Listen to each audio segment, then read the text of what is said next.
NWA World's Heavyweight Championship. This is also Cody's Ring of Honor on the line. Cody is flanked to the ring by Brandy Rhodes, Diamond Dallas Page, Tommy Dreamer, and which was the bigger jaw dropper, Pharaoh the Dog or Glacier? Had to be Glacier. Had to be. Yeah, I expected the Dog.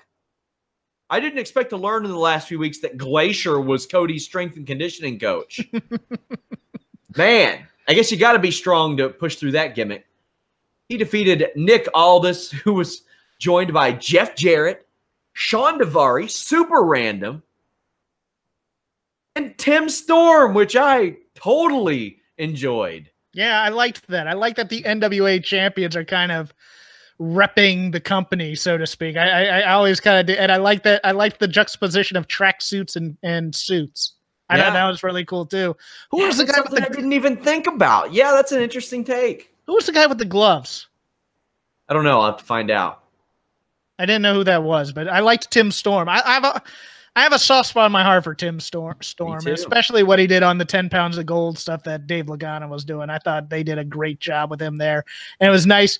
You know, it's kind of like in those old, like Memphis, when Smoky Mountain and USWA were feuding, you know, you put your differences aside for the good of the Federation. I really, it's a nice little old school touch there. Yeah. I wasn't expecting Jeff Jarrett there, though. Yeah. It wasn't.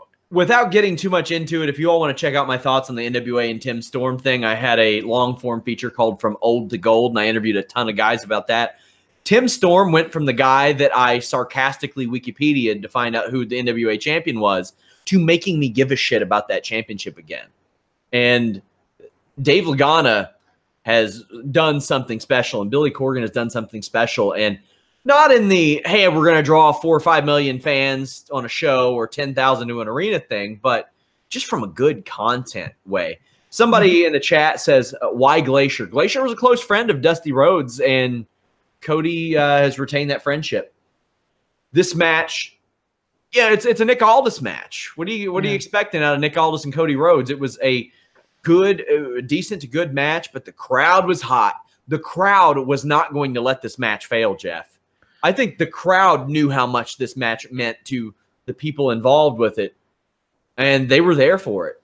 The crowd wanted the moment, and they weren't going to let anything even – I found the match itself a little clunky, to be honest with you, and Magnus/Nick Aldis is always one of those guys who I thought was going to be far bigger than he was once he left TNA. I thought WWE was going to just grab onto that guy because he missed WWE by a few years, didn't he?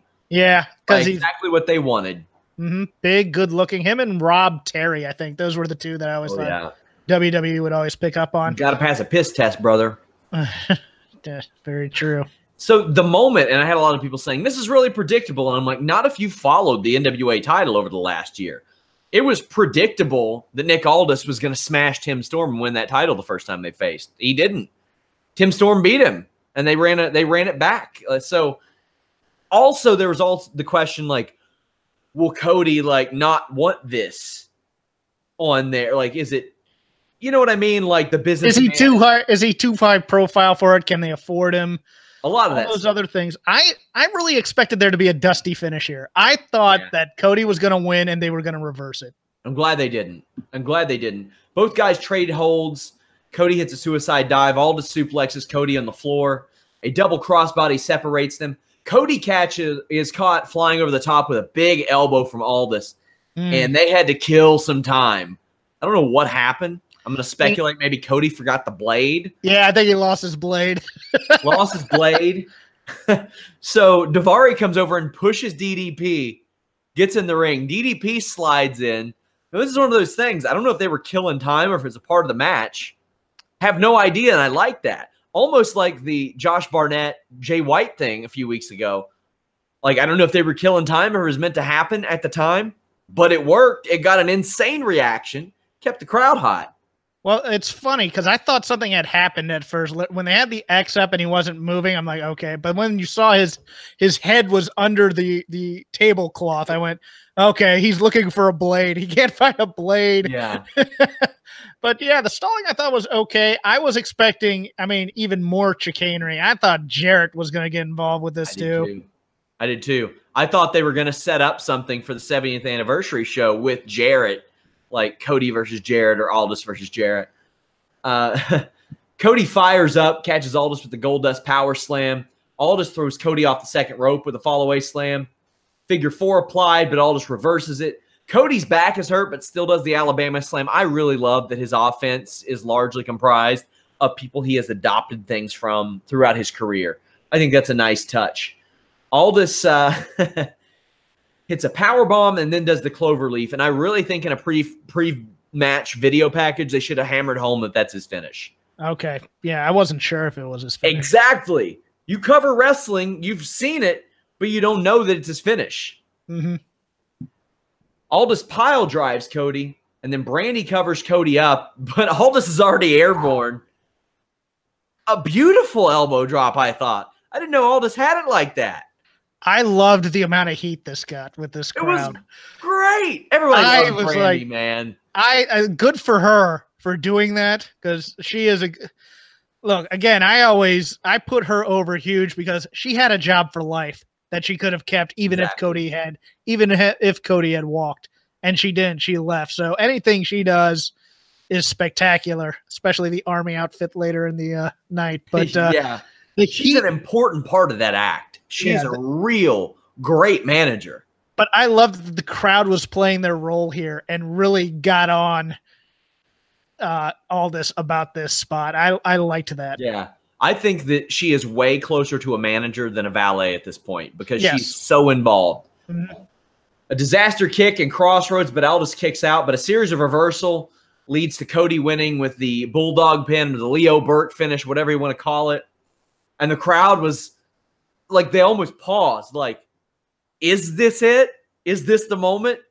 But it was a great moment. And I posted a picture of Cody and both Dusty with that title. He had the hair dyed blonde for the blade job, and it looks a little bit more like his dad like that, too.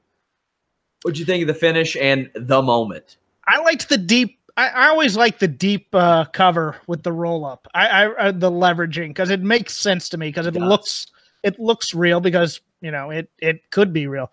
I really wanted – as opposed to the women's match when they had the 4-person hug, I really wanted a little bit more of a ceremonial post-match this to put it over. Maybe even with Magnum and Tully coming back out, you know, as a tribute to Dusty. But, you know, I liked it. I thought, you know, I got a little welled up. I'll admit it. I think it's great that he wins the title that his father held. It's just such a nice thing.